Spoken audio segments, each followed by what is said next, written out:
Hello guys, I'm back. Sorry for taking so long to make a video. To be honest, the reason is pretty simple. I wanted to do the top 10 worst bosses, but I just found it was kind of the same point for nearly half the list, and honestly I'd rather just make a whole video on one part of the list instead of make the whole list. But I did promise to make the list, so you know what, here's a mini top 10 worst bosses in Elden Ring just for you. Number 10, Agheel. Well, it's really just all the dragons, but they're just dragons. They're kind of just boring fights after the first one. Like, they're not bad, they're just not that good. Like, it's eh. Number 9, Godskin Noble. It's just not a fun fight. I find most of its moves frustrating instead of fun. It's not like, I don't hate it, it's just not that special to me. It just annoys me more than I enjoy it. Number 6 is Leonine Misbegotten. It's a mini boss. That's my main thing. It's fun, but like, it shouldn't be a boss, you know? Okay, this is already getting boring to me, so do you see why I didn't want to do it? But I'll go on. Number 8 and 7 are Gideon Ofnir and Mimic Tier. They're just NPC fights. They are a bit interesting, so they got a bit higher on the list because of their lower significance and interesting concept. But like, they're just NPC fights. There's nothing special about them. Number 5, Fire Giant. Phase 1, fun. Phase 2, almost as boring as Ancient Dragon in Dark Souls 2. Like, it's just a really boring phase. That's really it. It took me 7 minutes. Okay, number 4 to 1 are all absolute ass. I actually may, not gonna promise because I learned that's a mistake. I may just make a whole fucking video on why the duo bosses in Elden Ring are so bad. But let me just say, it is Fia's Champions, Valiant Gargoyles, Misbegotten Warrior, and whatever, Crucible Knight, and Godskin Duo. All of these suck. Absolutely awful fights. I may actually make a video just on how awfully done the duos in Elden Ring are. Do you see why I couldn't make a video on this? Because the bosses either don't hate that much, or duo bosses. And you can't say the same thing of this is a lazy piece of shit duo again and again for 4 fucking placements. It'd get boring after the first 2, let alone the next 2 after that. But on to the actual reason I'm doing this video, and that's because I found a lot of the Elden Ring bosses have actually calmed down in the hate. Radon, obviously, people absolutely adore the fight, which surprised me. It actually won, I'm pretty sure, the most beloved fight in the game. Same for Malenia, has gotten kind of equaled out. Now people are kind of, you know, more positive than negative. And same for every other boss, basically. People have kind of chilled out on, realized that things aren't actually bad design and things like that.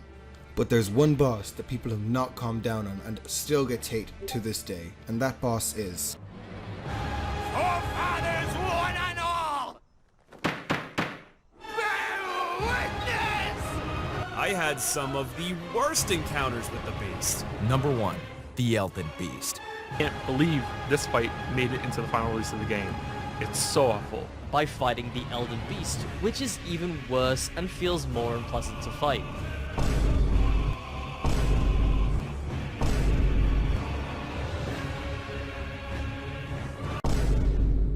Now, when I first played the game, I loved Elden Beast first place. I'd never actually disliked it. It was always my second favorite in the game. But when I beat it, I remember everyone was still there hating on it, but I was like, that happens with every hard boss. It happened with Demon Hatred, it's happening with Malenia, it's happening with Radon, it's gonna calm down. And while Malenia, Radon, Mog as well, all of them calmed down in the hatred, people are more positive than negative on them now.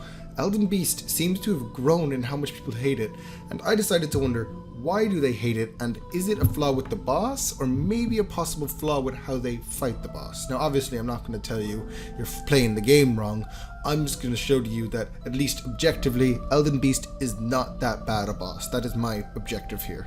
So what I did is I basically got a list compiled of all the complaints I've heard on Elden Beast, and I'm going to see, are they genuine flaws with Elden Beast, or are they just flaws with how players are fighting Elden Beast, in my opinion at least.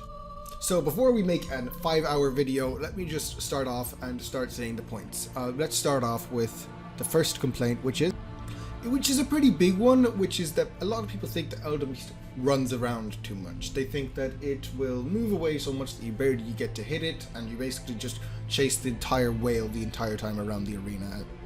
My first question about that is, does it move around too much? Like, first of all, it does move around, but that's a part of the challenge of Elden Beast. You chase the whale, but also, when you get to it, as long as you stay in front of it, I never found it moves around too much. Usually the clips people being like, oh, it moves around so much, as then, you know, it'll swim away twice. that's when it's using its ultimate attack when it needs to get away. Usually it'll swim once away, you chase it, you dodge like 1 or 2 moves, and you're back at it, and it stays there for a solid amount of time. I would have minute-long clips of it not really moving because I stayed in front of it and dodged its attacks. I've also seen people say that is what happens when they go behind it, which, like, come on. You're going behind it. Of course it's going to run away. It can't do anything else. It's like going behind Medea and hitting its legs. I mean, like, why does he have so much health? It's because you're not supposed to fight it that way. That's how they make it so you do not fight it that way. You can't blame the game for you being annoying. Like, my main thing is, sure, it'll run away, but, like, first, it does not take that long to get to it. It's like 10, 15 seconds of not even straight running. Usually you're dodging attacks. As long as you keep going towards it, you'll get there pretty quick. And you can't blame a boss when you go behind it to do something about that. It would be a really boring boss if it just stood there and let you hit its ass. It's like people don't want it. They want it to be able to fight you, but not have a way to deal with you trying to cheese them. I never really understood that complaint. If your complaint is just that you think you don't like that type of design, that you wished it just stayed there and fought you a bit like, you know, like Placidusax does. He stays with you. That's fine. But I do not think it's an issue with the Elden Beast. You can't say it's a bad designed thing. It's more just a thing you do not like about its design. A lot of people actually explain on top of this point that they think it should have allowed you to use torrent, which is fair. It could have been cool with torrent, but also when I thought about it, at first I agreed with it, but when you think about it more, you realize torrent is kinda, it wouldn't be that good with torrent, because torrent would just get you behind its ass, chase it, behind the ass, chase it. Think of a boss that had the exact issue that I just explained. Fire Giant. You can just go to Fire Giant's legs and hit him for, I have a 7-minute clip because that's the best way to fight him. You just hit his ass because he can't do anything and torrent is outrunning him. Because torrent, honestly, I love torrent. I'm probably one of the best parts of the game, but combat wise, torrent kind of just destroys the entire large beast boss staying in front of them thing because he's fast enough that they can't do much. So while torrent is a cool concept, for Elden Beast I feel it benefits more of not having torrent and the unique challenge that brings instead of having torrent and kind of just being a bland fight like what I feel happened to Fire Giant. So my main points for it running away is first, it's a unique challenge. Doesn't run away as much as people like to say it does. Usually when it does run away twice, it's only because it's using a special ability. And while torrent sounds good on paper, in execution it's still kinda rusty for fights. Most fights I feel are worse because of torrent instead of better because of torrent. Another complaint I commonly hear for Elden Beast is that a lot of people think the fight lasts too long, which you can't really argue against because that's just a preference thing. What fight is too long? Do you want it to be only 2 minutes? I'd say Champion Gundyr is too short, but do you think Champion Gundyr is perfect length? What is perfect length for someone? For me, the length is fine as long as the fight feels fun, and Elden Beast felt fun for me. Because it's always changing, it's always doing the new Elden Stars move, or not Elden Stars, Elden Ring move. It has a lot of interesting mechanics, the arena is beautiful, the fight is satisfying to complete. But if you didn't like the fight, didn't find the arena nice, or just didn't enjoy it, then yeah, I guess the fight's too long. But then again, I could be fighting Godskin Duo for 2 minutes, and that's 2 minutes too long because that fight is ass.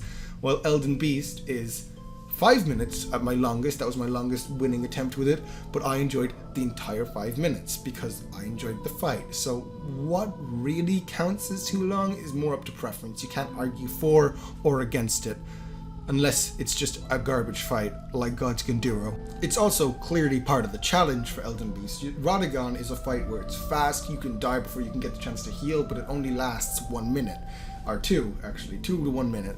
Well, Elden Beast isn't very fast. Most of its attacks damage is pretty medium. I don't think any ever one-shot me, even when I got grabbed by it.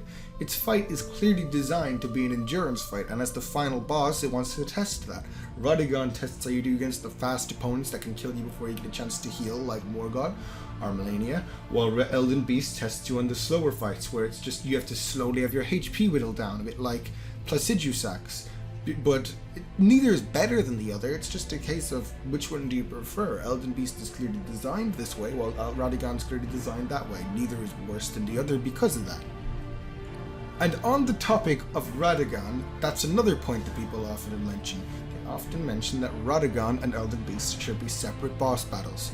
Which, you know, I can understand. I actually used to think that, like with Genichiro and Sword Saint, I always found it weird that they were the same thing because they were completely different characters, and even when you refight them in the boss fight mode, they're separate bosses. I always found that weird.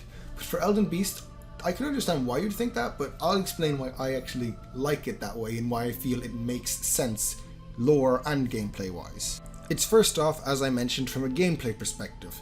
It makes sense. One of them tests you on how you do against fast opponents, the other tests you against how you do against slow opponents. But I have another point. First of all, unlike Ishin and Genichiro, it feels like they're balanced around each other.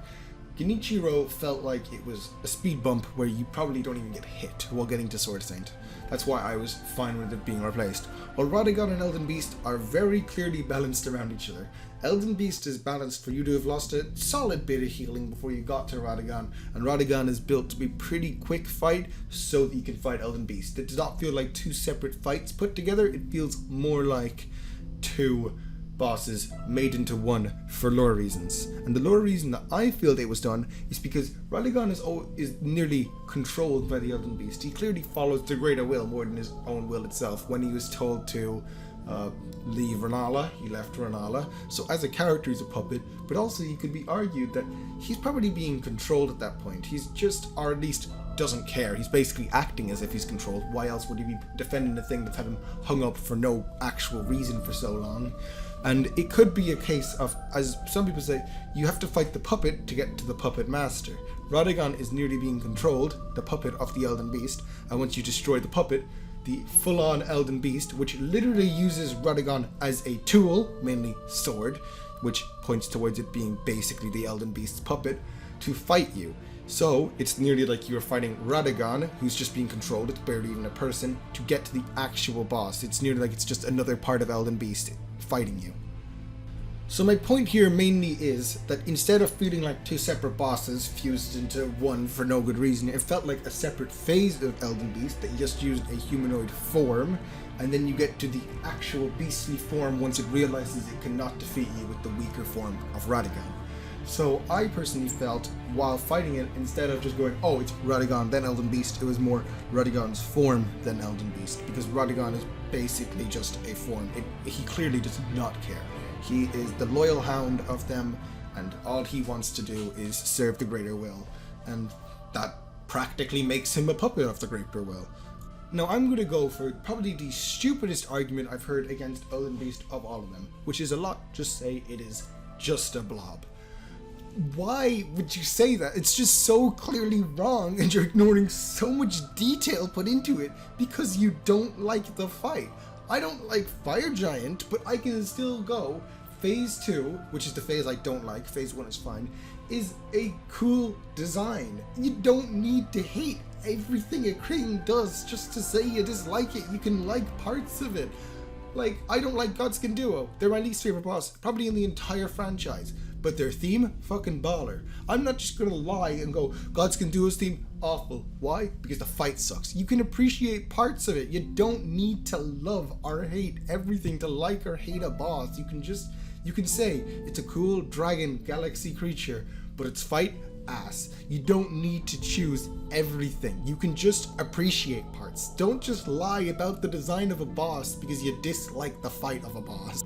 Now I'm going to go on to probably the 3 criticisms I understand the most about Elden Beast, and unlike the others, which I felt were more just people doing something wrong or just having to take that I didn't really agree with at all, or being stupid, looking at you, it's just a blob.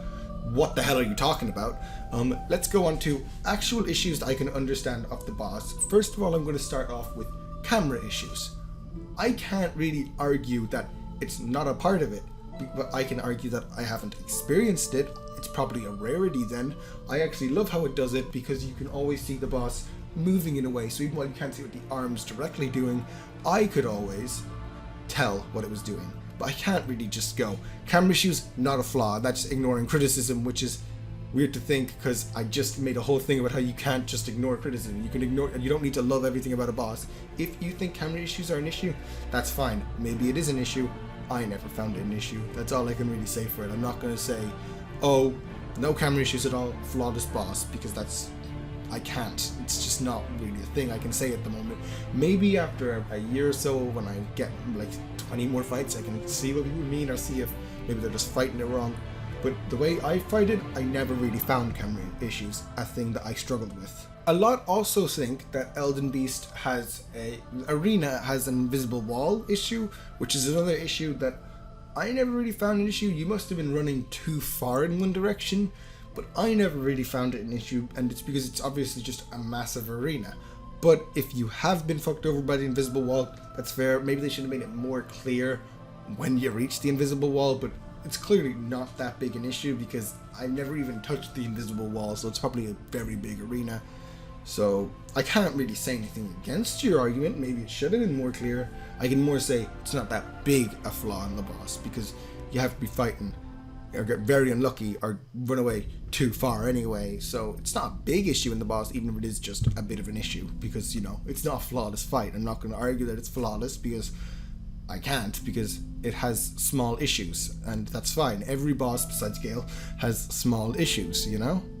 Now, this is the one complaint that I cannot really argue against. It's the fact it literally heals from holy damage, which is a cool concept, but also it's a middle finger if your build relies on holy damage, because you basically have to switch build or fight a way harder boss, and I don't fully like that. I get why they did it, because it's a god, of course it's going to heal from holy. It's literally putting itself on its health, basically.